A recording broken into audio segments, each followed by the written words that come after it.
I see here that you've never met your biological father. Is that still true? Yeah, and he passed away, so that's it. He wins. Oh, yeah. He did. Yeah. It's like Yeah. that bumper sticker. Whoever dies with the most toys wins. Clean record. How did that come about? And then was he around to see your success? Was he aware of your success? I never met him, so I don't know. And I know that he had a well-timed separation, just long enough to hook up with my mom, but that he had a whole other family, like a wife and 3 kids. And he was older. He was 62 when he was with my mom. So those, my After or concurrently?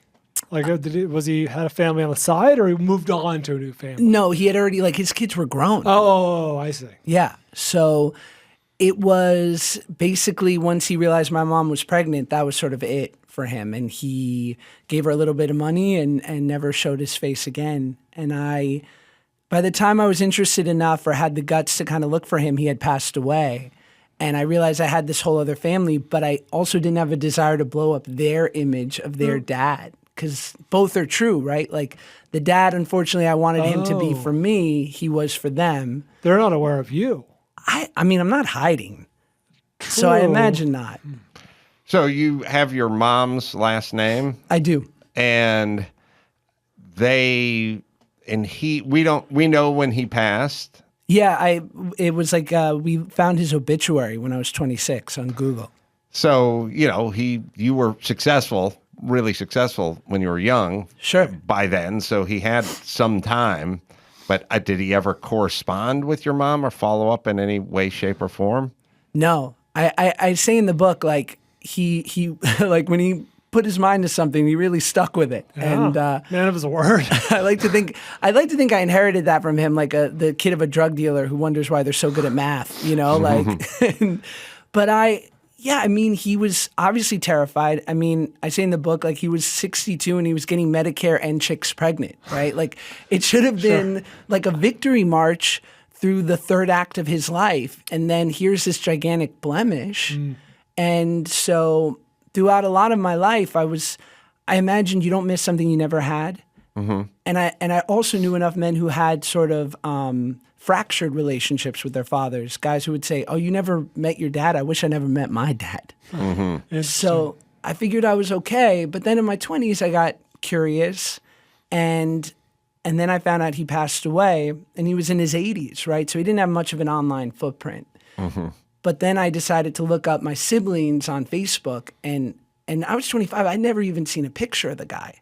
And then all of a sudden, I get this treasure trove of pictures. They have pictures with him. Yeah. And like throughout their whole life, like at bar mitzvahs and weddings, and then when he passed, like these glowing tributes to their dad. And it somehow like gave me this weird closure, having to mourn this guy I never knew, which was like, oh, what he was to me wasn't the only part of him. It was true, but it wasn't the only side, Sure. Yeah, I think in the dad, not knowing your dad or dad who abandons, I feel like there's a pecking order, and I've always majority rules. I've felt, no, what I've felt is, and I've said it many times, if your dad, you never knew your dad because he went off to Vietnam and he was a fighter jockey and he was shot down by MiG over, MiG Alley, then he didn't abandon you. You know what I mean? You even have a reverence for him. And even though you do not grow up with the benefit of a dad, you don't have the psychological stuff of him moving to Florida and he's banging a secretary and he sent me a teddy bear once. It was wrong. It was pink. It was goofy. I fucking smashed it in the yard. Like, you don't. So, there is a dad died in Vietnam, fighter pilot. That's almost a proud moment for the kid and the legacy. Then there's, dad abandoned me when I was 2 or 3. It just left us. It just never got back. That's the worst. Yeah. And then there's never knowing your dad in your situation, which is probably somewhere in between the best and the worst abandonments of dads. I think that's right. I think that especially like being 12 years old and moving to California to be on my own TV show and having this single mom, there was somehow subconsciously I knew that had any uninvited pragmatism been a part of this? Had there been a dad in the mix who said, what about algebra? Right. What You about can't do that. Yeah, that it wouldn't have happened. So that for better or for worse, this was exactly right for me. And someone once said that to me, and it was so brutally true. When I told them my story, they were like, majority rules, right? Like, Right. He had an established family with 3 kids, and like he just was probably scared and went with what he thought was best. And I get that. I do get that.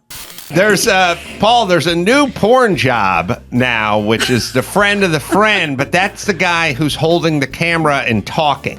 Look at this photo of me. I look like I'm jerking off a ghost. Yes, it's That's true. a good day. Yeah, I'm like, come on, Casper, getting all that ectoplasm all over me. Oh boy.